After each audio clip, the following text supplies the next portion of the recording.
All right, welcome to our May Lunch and Learn series on registered apprenticeships. We'll just give it 1 minute here for everyone to log in. Numbers are ticking up, so we'll just give it 1 minute.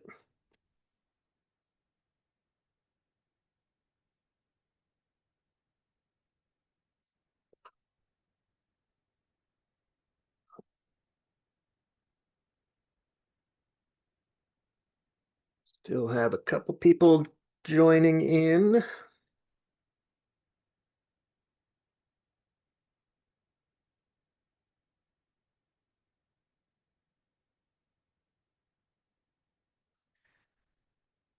Okay, I think we've kind of leveled out here now. I'll go ahead and get started.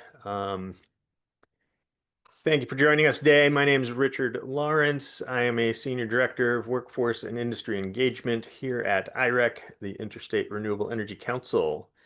And you are here for our Lunch and Learn series in May on registered apprenticeships, sponsored by the ACE Network, Apprenticeships in Clean Energy. Okay, go next slide.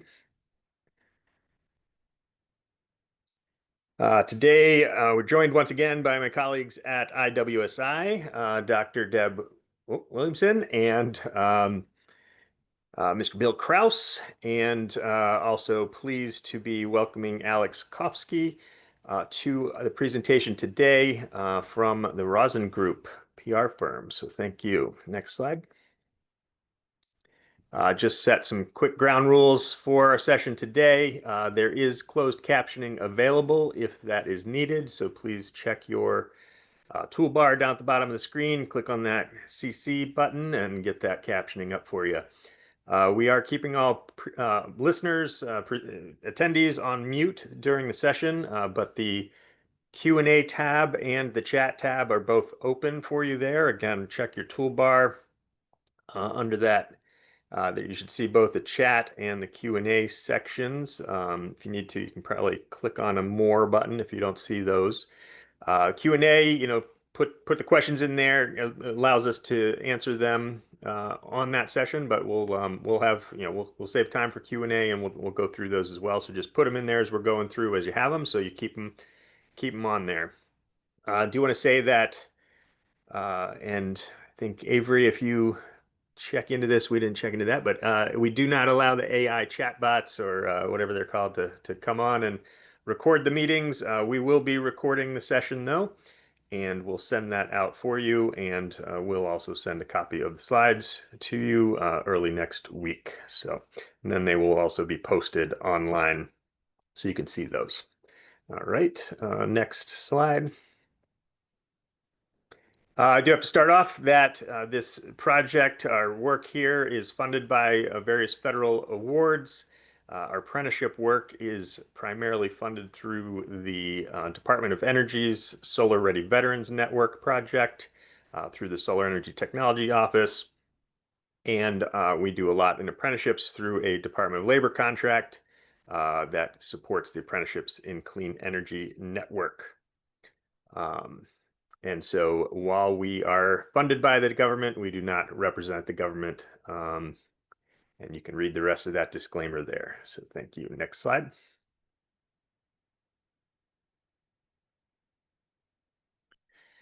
So this is part of our monthly webinar series that we have been doing for a number of months now. This is going to be our last series in this, or our last session in this series.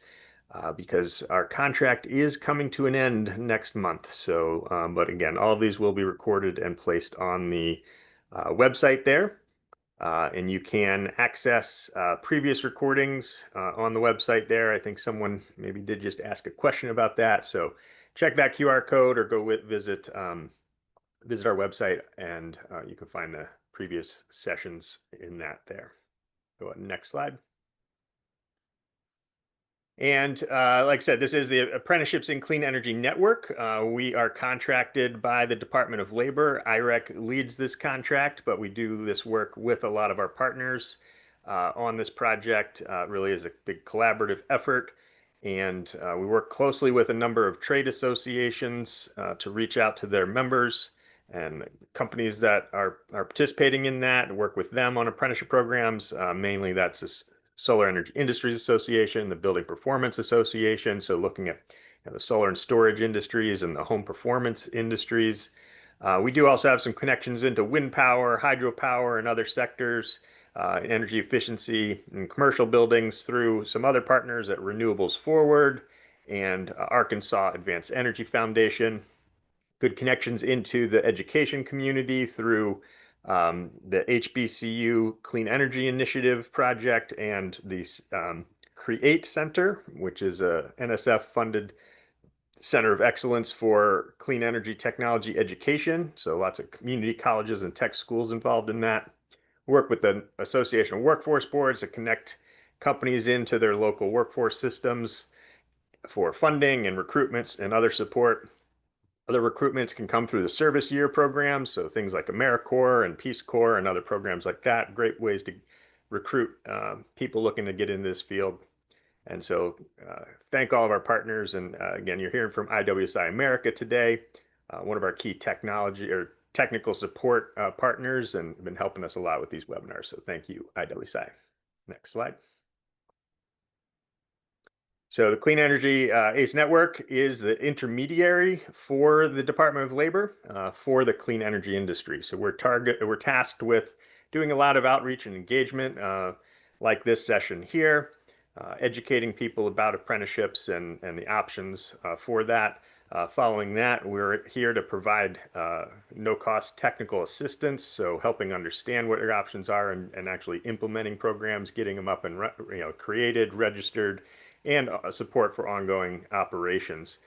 We do have limited financial assistance, but that window is very short right now due to the contract ending next month. If you are far along in your apprenticeship, or if you're sort of early on in your apprenticeships, but you're pretty close, have some apprentices about to hire, or have some in-house incumbent workers, we may be able to get you in there too.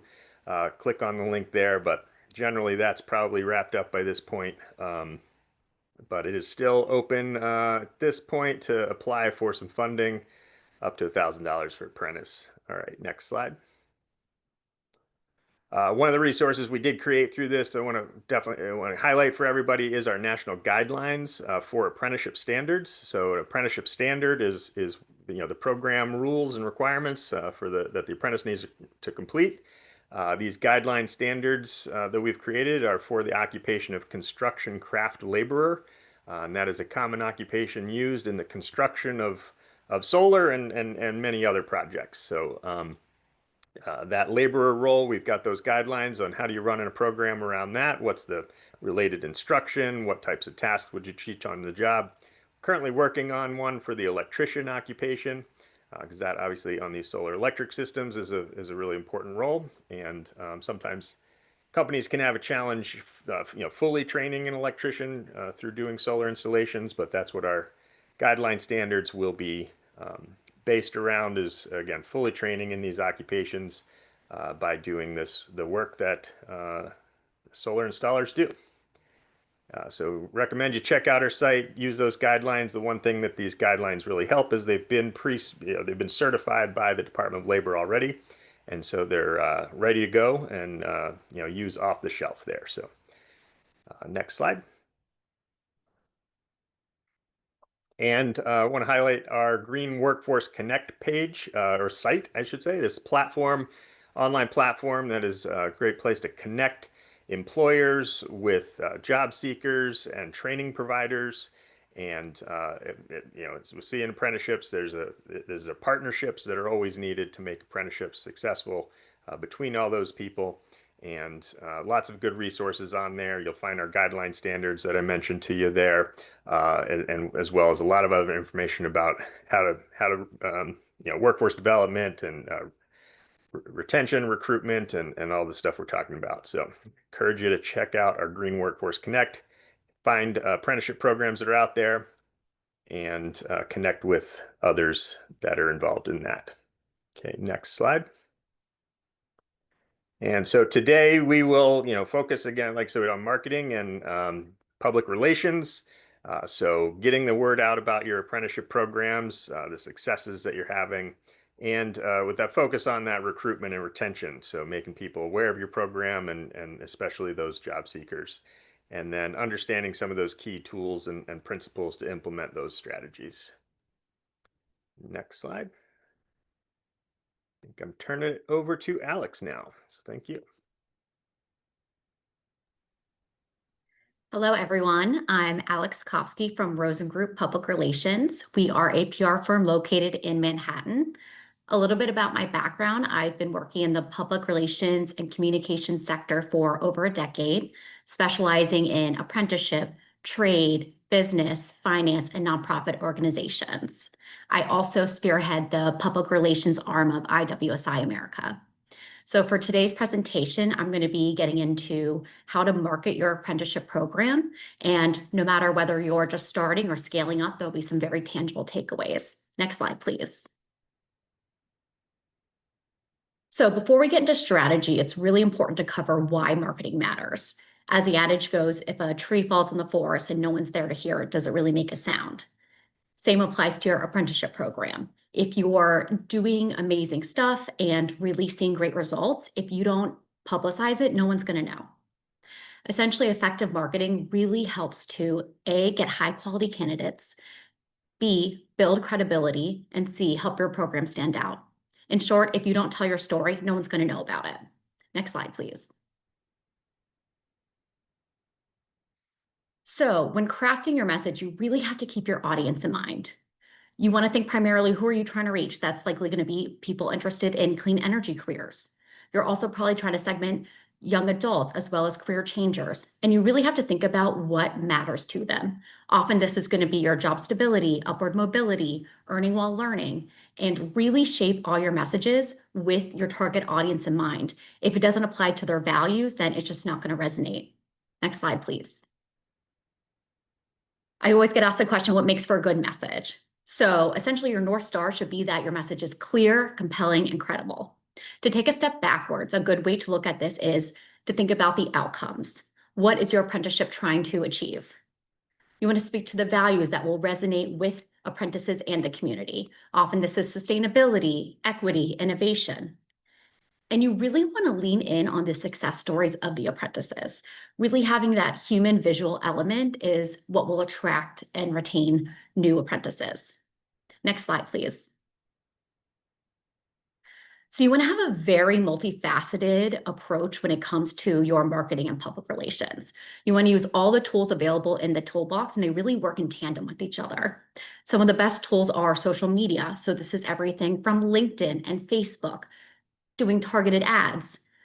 When it comes to community engagement, you really want to meet people where they're at.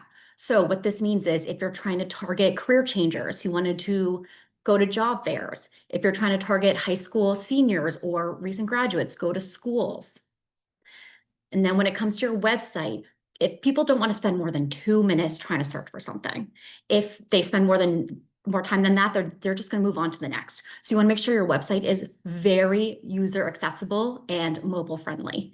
A great way to do this is to have a page with all the information and facts up front and just make sure all your links and everything are working. Next, we have the press and public relations materials. So this is everything from communicating the news and updates. Some great tools for this are having webinars, doing press releases, doing marketing blasts, newsletters, creating videos that really tell the stories. And some of the news that you want to lean in on is partnerships, milestones, as well as success stories. And again, all these channels work together to help amplify your message and shout it from the rooftops. Next slide, please. So when it comes to what news you want to share, you really want to put your journalist hat on. Think about what's new, what makes your program stand out, what's been the most impactful. And some great approaches to lean into are always anything that's first of its kind or revolutionary. You also want to tell the personal stories of the apprentices and the mentors. And you really want to hone in on the economic impact in your region that your program's having.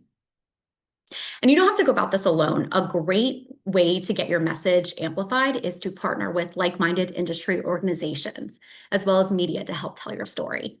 Next slide, please. The best approach is one that involves everyone on staff. And this is from your internal staff members, your mentors, your apprentices. They're really the first line of defense and the front lines. And so they can really help amplify your message. It's very important to have consistent internal messaging. Everyone should know what your apprenticeship program is doing, what type of problem it's solving, and really know about the wins and milestones. It's important to also have really strong internal communication to help publicize the wins and milestones and program expansions. Next slide, please. And again, at its root, keep it human. Everyone loves a good story about the people themselves. So make sure in your news and updates, you really want to highlight the apprentice journeys, mentors that are going above and beyond, as well as the community or environmental impact. Next slide, please. So as I wrap up on this public relations front, some 5 key takeaways are: know your audience and make sure you're crafting all your messages to them. Make sure you're crafting value-driven messaging. Again, if it's not appealing to the apprentices you're trying to reach, it's not going to resonate. Use all the tools in the toolbox when it comes to your outreach, everything from social media, tapping into community events, teaming up with local organizations and organizations in your area that are like-minded. Leverage the stories and the apprentice journey and as case studies to really amplify the success, and get your whole team involved. Thank you.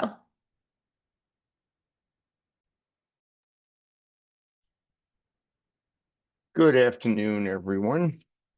My name is Bill Kraus. I'm sure many of you have heard from me in the past, and I look forward to working with you in the future. Before we begin, if anyone here who has achieved the perfect ability to recruit and retain, would you please put that in the chat, your name and how you did it? Because this is one of those situations where every call, every person I speak to is having difficulty in recruiting, retaining, and also advancing individuals who are in their programs. So if you have achieved success, let me know. I'm always looking for the right answer on this. But what we're going to talk about a little bit today is how to do positive outreach. I'm going to pick up on some of Alex's comments, and we're also going to talk about recruiting and how to select your apprentices while making sure that you're in complete compliance with the law and the regulations, and also allowing all folks to have an opportunity to do some great work working for you, the great employer. So let's start with up. You've done it. Congratulations, Mr. Martin. Well, what we want to do is widen the net, and that really is a very vague term for going out there looking for apprentices, looking for the opportunities to speak to the apprentices. Believe it or not, even speaking to parents is a helpful thing. Where do you look? You look both inside and outside. And when you're doing the outreach, don't forget the people who are working for you already. They make great apprentices, and more importantly, they understand the corporate culture, they understand your company, they generally have proven to have really good track records, and these are people you want to advance and be the leaders of your company moving forward.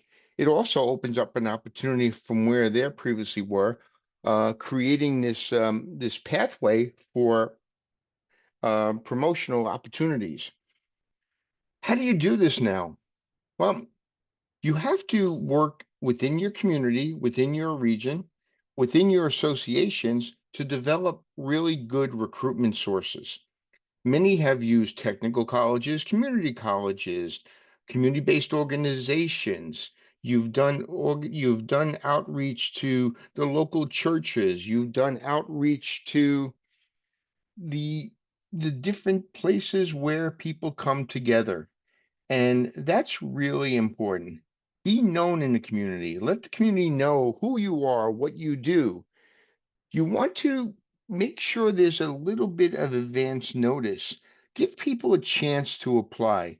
Many of your programs actually have ongoing recruitment. So, like Alex says, use your website, send out emails, get that listing that the Labor Department can provide you on the Universal Outreach Tool, which will tell you the community-based organizations in your zip code, in your recruiting area, which will actually help you tap an untapped resource. Part of the problem we have right now is the unemployment rate is low. Individuals, are occupied, they're working, and you need to expand your horizons of where you're looking for these workers. These are individuals who are coming back into the workforce. In some cases, these are people who were just as involved who are coming back in, people who have disabilities, but are still able to function and be a very productive worker for you, and at the same time need to come back into the work environment. And speaking on behalf of all senior citizens, there are seniors who want to come back to work too, and that would be very helpful. You want to partner with certain organizations like the Workforce Development System. We all hear the term WIOA, and WIOA is the Workforce Innovations Opportunity Act program, which is run by the U.S. Department of Labor. And it's really important that you work with them because they're helping individuals get employment. Now, once you do a positive recruitment and a positive outreach, you're going to have candidates who are going to be coming to you. What you want to do is work with the Department of Labor or the state apprenticeship agency and make sure that your selection procedures are accurate, are fair, and are consistent. You want to make sure that what you're asking for is relevant to the job. Do you need a bachelor's degree to be a typist? Probably not. Do you need a driver's license if you're not going to drive? Probably not. Be mindful of barriers that are put up that really don't belong there and actually reduce the amount of people who would apply or be selected in your program. So your selection procedures really need to be job related. It's always good to use multiple individuals to go in there and talk about the programs, explain to the apprentices what they're looking for, and give the apprentice a chance to explain why they want to be part of your company and why they would be great to work for you. Be consistent with the business necessity. And this is an important part, and disparate impact is a fairly complicated term, but I'll put it like this. If you're going to do any kind of testing, make sure it's validated testing because you may have an adverse impact on certain populations and it may negatively affect them and also negatively affect you because you're leaving yourself open for possible lawsuits. So when you're working to select, working to recruit, work very closely with the registration agency. Slide, please. Okay, there are a lot of partners that you really need to work with to help you staff your agencies, to help staff your positions, excuse me. Like I mentioned before, the WIOA program, supportive services, such as the VA, that's a supportive service. You have organizations that are helping individuals get back into the world of work. Back in New York, there used to be a program called Displaced Homemakers who are coming back to work. There are individuals who have raised their children and are now coming back to work. So talk to these groups, get known in the community. Pre-apprenticeship programs are a great way. I was mentioning to a sponsor this morning that I had a program in New Jersey that the individual who was accepted as an apprentice came down for the break time and left. And I said, well, what's the problem here? And the answer was, I didn't know I had to go up on a roof.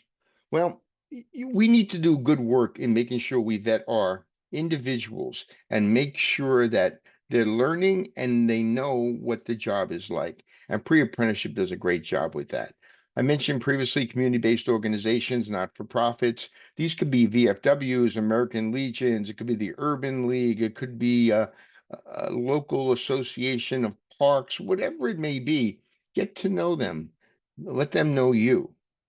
There are federal programs that exist right now, Youth Build, Job Corps, that actually have a very solid program that would integrate beautifully with your programs. And of course, we have the community college system and the technical college system and trade schools.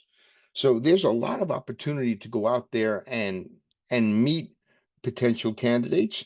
Also, when you're dealing with the colleges, you have an opportunity to be on their advisory boards because they're looking for you.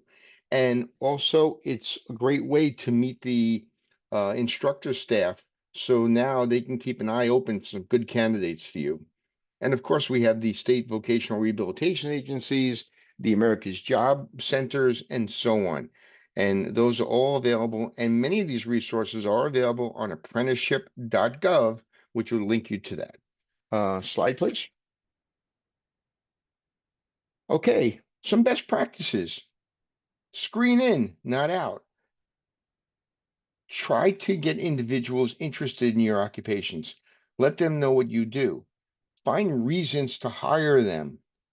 Invite them to your place of work. If you have a warehouse or if you have a safe environment, have them come, have them learn what you do.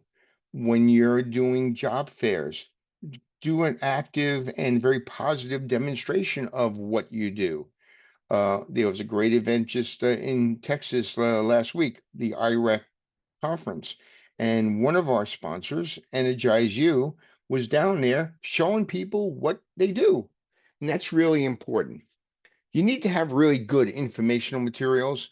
You know, there are programs out there like ONET, for example, which would help you develop informational pieces that are really helpful for individuals to understand the occupations. There are really great wraparound services that are going on that are around. Individuals sometimes need a small accommodation, and that could be a transportation accommodation. It could be something to do with childcare or adult care. And sometimes they just need a little help to address a situation, and they would be a great resource to you. Of course, one of the fundamentals of apprenticeship is working with a trained mentor. And the trained mentor is important because that is the individual who is going to be leading the on-the-job learning portion of the apprenticeship program. And they need to understand that they are training the next generation of worker. They're representing you, the leadership of the company. And it's really important that the apprentice understands that this is an investment in them, that you really care about them, that you really want them to succeed, and that you are fully supporting them. And we put in here leadership support. If you don't have complete buy-in of the complete organization, this will not succeed. So it's really important that everybody plays equally on this. And that's really important. Slide. So some final considerations here. Promote a productive and effective training and workplace. Show people that you produce a great product. Tell them how they're going to be valuable in coming into your program. And when you're dealing with training, have a very professional training. NCCER, the community colleges, and many proprietary schools offer great training, and they're able to really explain to the apprentices the meaning and value of their work, and that's important. You need to develop really good partnerships in your community. Don't operate in the invisible world. Get associated with different organizations within the community, both professional, fraternal, and also in the world of community-based organizations. It's really important that you get known. For many renewable energies is a whole new situation. and they don't really understand it. So educate, educate, educate. And when I say that, make sure you talk to the parents, because in my experience, parents in some cases can be a terrible barrier or a great resource for helping younger apprentices come into the program. Promote equal treatment of all apprentices. Treat everybody the same. Treat everybody with respect. Treat them with dignity. Treat them as a member of your team and award them. And on the other side of it, if something's not right, address it. So promote the opportunities in all the sectors, in the high growth demand sectors. You want to do that. If you have opportunities in the construction craft laborer or in wind turbines, bring people in, but also think about other opportunities that may exist within your company. Logisticians, transportation, truck drivers, and so on. So keep your mind open for things that may be helpful. A safe space for all apprentices. I don't know how to say it better than that. You want to make sure that the individual apprentice is in an environment that will not cause harm, will not cause situations where there's harassment or discrimination. You want to make sure that all apprentices feel comfortable coming to work, feel comfortable with you as a mentor, you as the owner, or you as the leader of the company. And let's make sure that everyone has a fair chance to succeed. And lastly, just know about accommodations. Many employees need just a little bit of a hand up to achieve great results. It could be something as simple as I need to come in a little later, or I come in a little earlier, or I need some help with transportation, whatever it may be. Just let staff know that if a person is having a difficulty, they have a safe environment to speak to you, the leadership of the company. So to summarize it, the recruitment, the training, the retention is really important up front because it leads to great completion. The more you invest in individuals, the more that they feel that they're cared about, that they're being invested in, the greater the retention. And I think it's fair to say that when staff turns over and over, it causes you a lot of heartache and a lot of inconsistency in your delivery of the services you're providing. So invest in your staff, train them adequately, make them feel wanted, welcomed, and safe, and then you have great programs. And remember, look inside, not just outside. And that, next slide, please. This is a little listing, and when the slide deck is put out, all these links are live. So feel free to click on any one of them and go through there. And if you need more help on that, go to apprenticeship.gov, and there's great resources. Or as Richard mentioned, we have Green Workforce Connects, an excellent website that really has gone through a lot of materials and selected individual pieces that are most important to the renewable industry sector. Slide.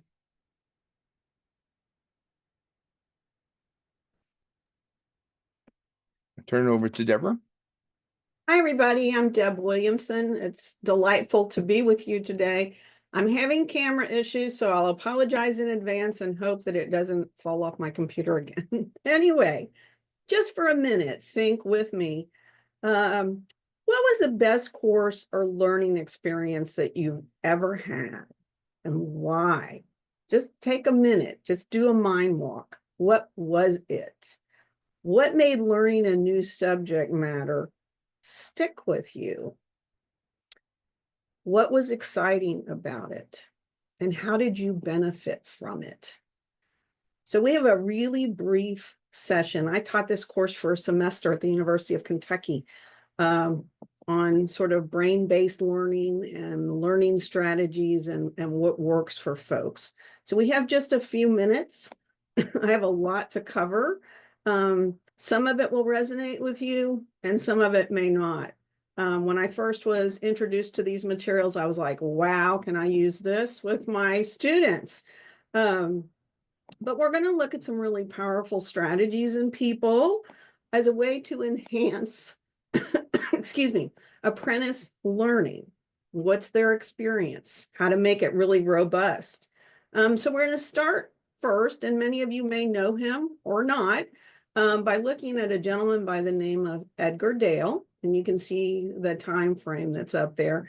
So he's actually a professor at Ohio State's College of Education and Human Ecology.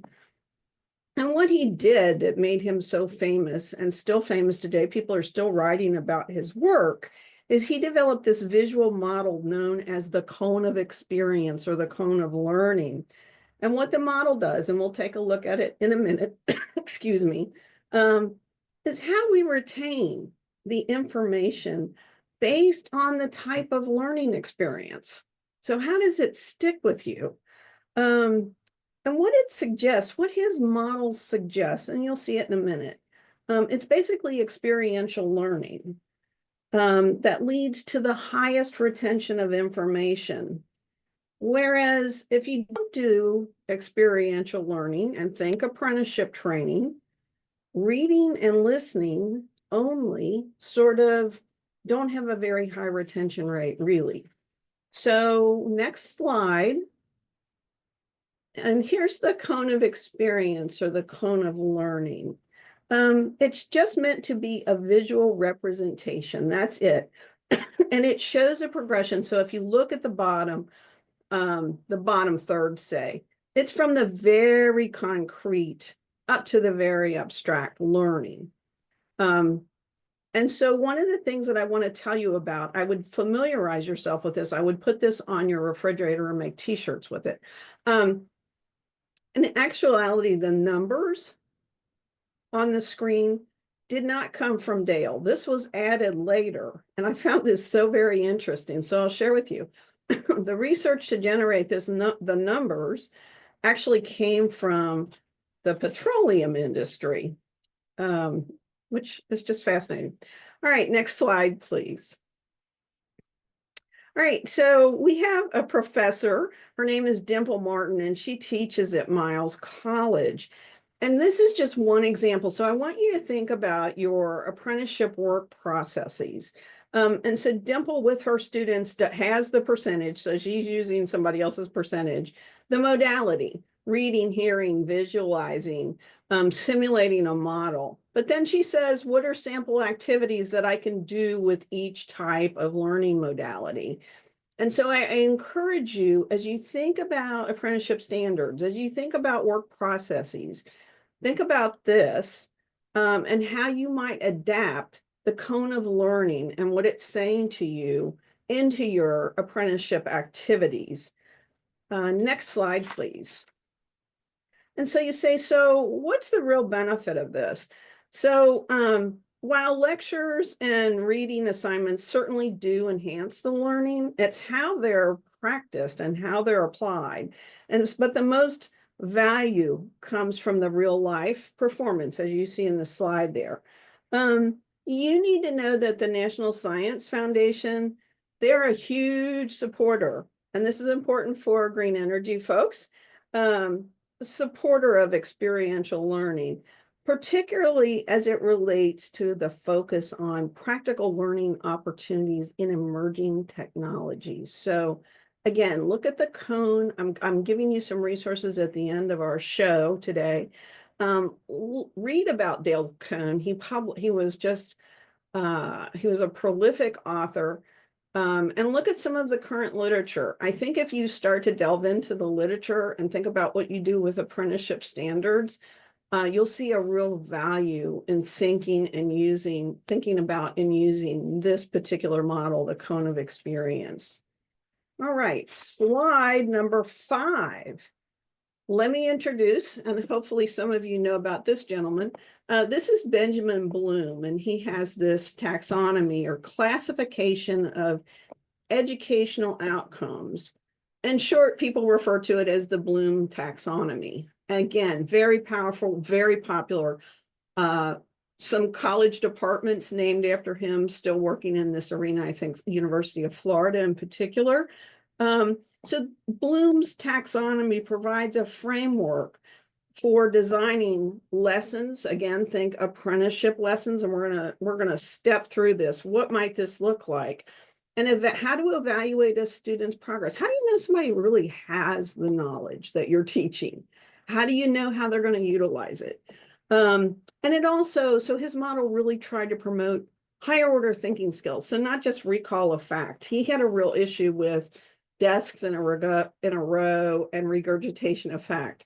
So how do you teach problem solving in a way that's really robust, really resonates? How do you teach creativity, or how do you spark creativity? So this is my 2-minute introduction to Ben Bloom. Next slide, please.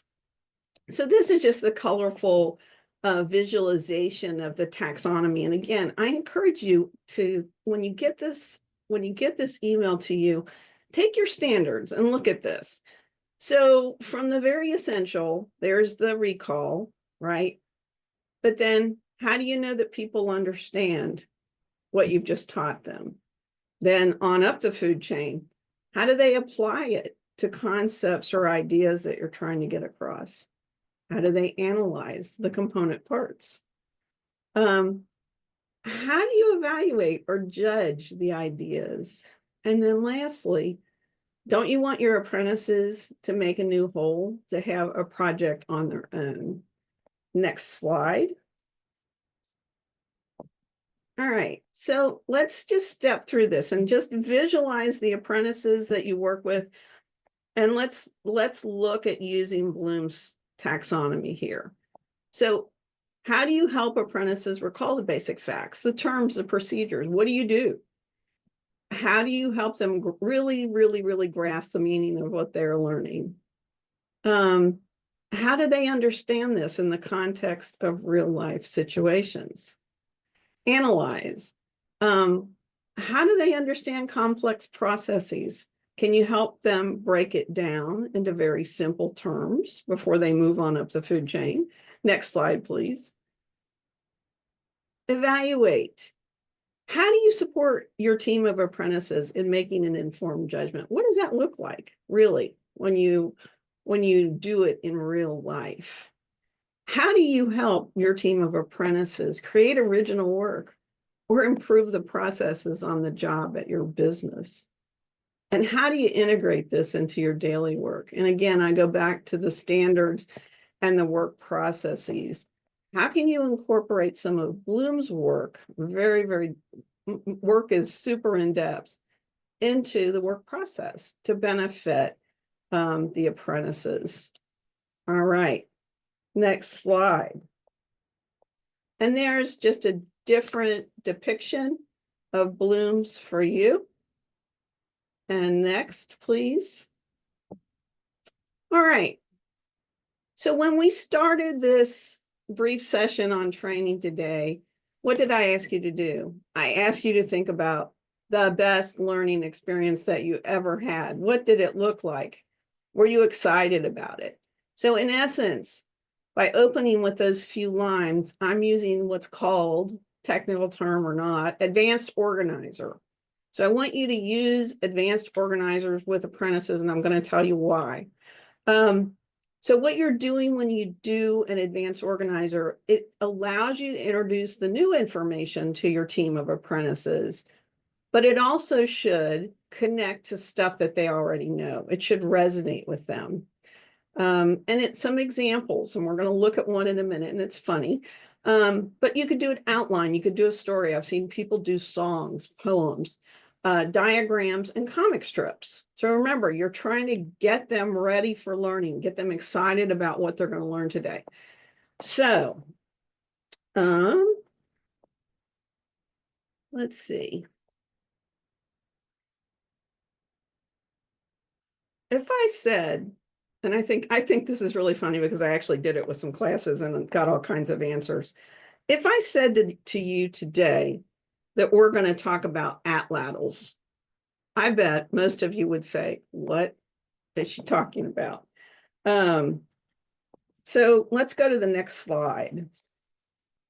But if I said to you, today we're going to talk about primitive weapons, you would start thinking about spears, clubs, perhaps arrow points, heavy rocks. So you'd have all these visuals. And I don't know if you can see this well or not, but this is far side that talks about finding the atlatl, which is a spear extender, means it gives spear throwing more muscle. So they found the atlatl in the bushes near the victim's cave. But anyway, this is a way to set up for learning. So think farther and faster than the arm can throw with the atlatl, and that's what you want to do with the learning for the apprentices. And here's why. So if you'll go to the next slide.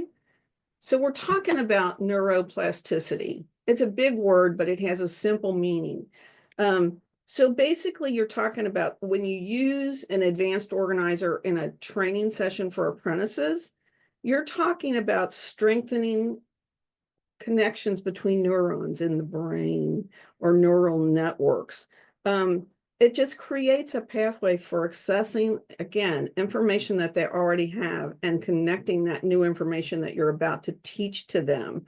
So this is how the brain and brain science adapts and changes in response to different learning environments. It's just absolutely fascinating.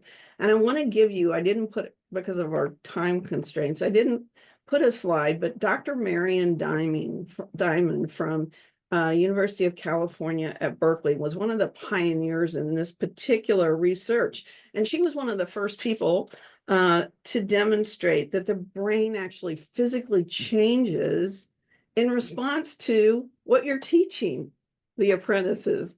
So you have a physical alteration based on what you just did with that advanced organizer.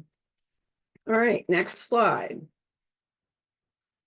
Here's the other thing, and I think maybe out of everything that we've briefly touched on today, the 7-minute rule is maybe the most important, and we're all guilty of it. It drives me crazy right now that I can't have a dialogue with you, see your faces, hear your thoughts. Adults tend to drone on a lot and get lost in their own subject matter expertise. It's really important for the neural network to stay engaged so that learning takes place. About every 7 minutes, you're checking in with your apprentices or your students. It doesn't matter if you're a lecturer or the boss or whatever. Check in. How are they responding to what you're saying? Do they have a blank stare? Are they relating to it? Are they focused? Are they enthusiastic?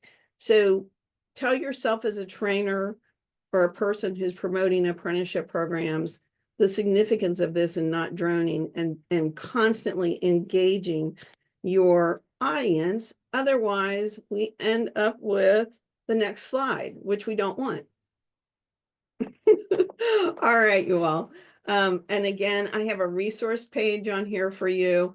I've touched the iceberg. It's certainly not all that I can share with you today, but I did want to bring these to your attention because I believe if you follow some of these models and put them in play in your apprenticeship program, as I have done in my classroom and other programs, you will find that your student apprentices will benefit greatly and have that high retention rate with skills that we want. Thank you so much, and I'll turn it back over.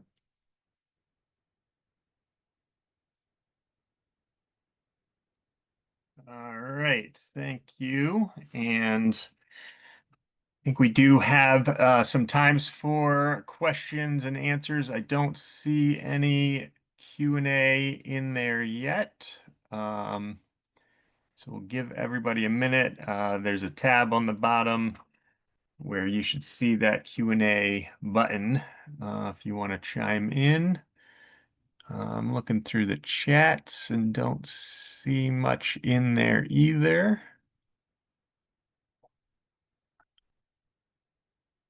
I will give it a minute for any more to show up there. While we're waiting for that, I will point you again to our website with irecusa.org, and you can learn more about the ACE network there. And sign up to connect with us, and you can submit questions afterwards as well to this email address. All right, I don't see any Q&A coming in. Oh, there's one. Well, the webinar, yes, webinar will be available. We will post this on the Green Workforce Connect website, where this is again the last of our monthly lunch and learn series. You will find all of those there, and we will email them and a copy of the presentation to everyone who was registered. Bill, Richard? yeah, Yes, are we able to open up the audio for Audio. Mr. Martin? Is that able to be done? I believe so. Yes. If, I'm only doing that not to put him on the spot. He's a great person, and he says that he's achieved great success in recruiting, and I would just love for Great. him to share that with the rest of the team. Great. Where is? Let's see. Who is it? Let me see. Mr. Martin, yeah.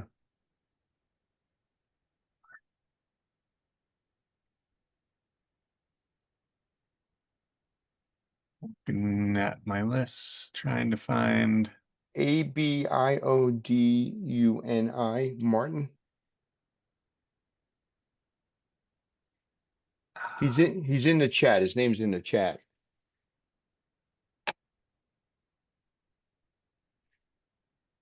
There we go. I don't know if he's on anymore. I don't think he's on anymore.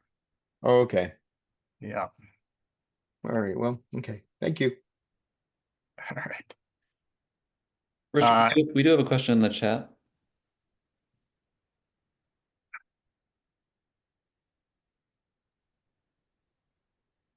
Oh, there we go. Okay, well, great. Good question. Well, the technical assistance continue after the contract is up. Thanks. I can go into that a little bit. So currently, we're funded through Department of Energy as well to provide some support within the solar energy industry. And so we will be able to continue to provide some support with that. I know also some of our partners, if you are a member of SEIA, the Solar Energy Industry Association, they will continue to provide support, as well as our other trade associations, BPA. So all of us will be continuing to do as much support as we can, and we are looking for additional sources of funding to be able to do that support. Obviously, the amount that we're able to do, the number of events we can plan, et cetera, the time to prepare these webinars and stuff will depend on that funding.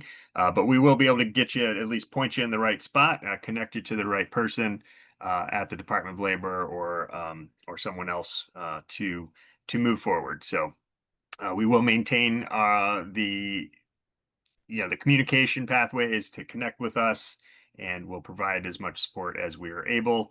And again, are looking to, we do have some support for that and are looking to continue to add that. Just unfortunately, this contract from the Department of Labor will be ending. And what was the other? Yeah, the same thing. I think details of what's happening at the contract is up. So and the other thing, so we are through the contract. We are working for the Department of Labor, and as essentially technical support to them to provide again that intermediary role between the clean energy industry and the Department of Labor. The Department of Labor is still there. The state apprenticeship agencies are all there. And so, a lot of the support that we do is essentially the support that they do. And so they will still be there to be able to provide that. And we would, certainly encourage everyone to connect with their state apprenticeship agencies and also your local workforce boards too. So the workforce boards are going to be there. They're going to be continuing to do this. But, we won't be able to do as many outreach and education sessions and such like that. So, but a lot of these resources are all still there. So, and I know IWSI also does a lot still in apprenticeships and has some other programs as well that they are working on in some areas. So, most of the partners that we're working with will continue to support this activity in one way or another. But that's all kind of to be determined based on new funding sources. We got a couple minutes left. I'll say, Alex or Bill, Deb, any other anything you want to add in? Any questions? We should have prepared a few questions to ask you in case we got this situation here.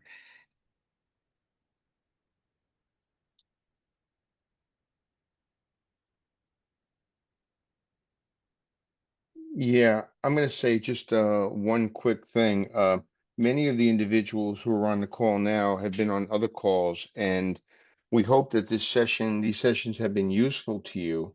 We hope that you've learned a bit, and the resources through IREC, while it may be reduced, I'm sure that there's still going to be a really great resource to help refer you to where you need to go.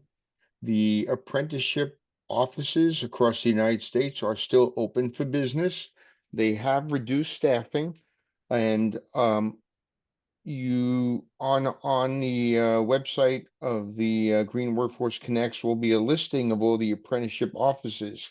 And I think it's really important to know your person who you're going to be working with, as both as a resource and also as a way of keeping you within the program structure and getting resources for you. There are many other elements out there. Many of the technical colleges and community colleges fully support apprenticeship, and you should use it as a resource. And I think you will find it to be an ongoing system. I think you'll see apprenticeship changing a bit, but we in IREC and the ACE network really enjoyed working with you. We hope we prepared you for some of the Davis-Bacon public work issues, in addition to prepare you and help you get programs registered for the IRA.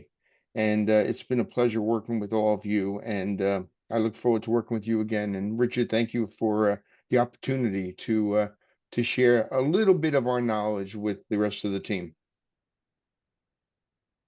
Of course. Thank you, Bill, for everything you've done here as well. Well, with that, I think we will close it up because I do not have any more comments or questions coming in. And other than to say thank you to all the presenters here for all the work that you've done putting this together. So with that, we will end and enjoy the rest of your day. Thank you.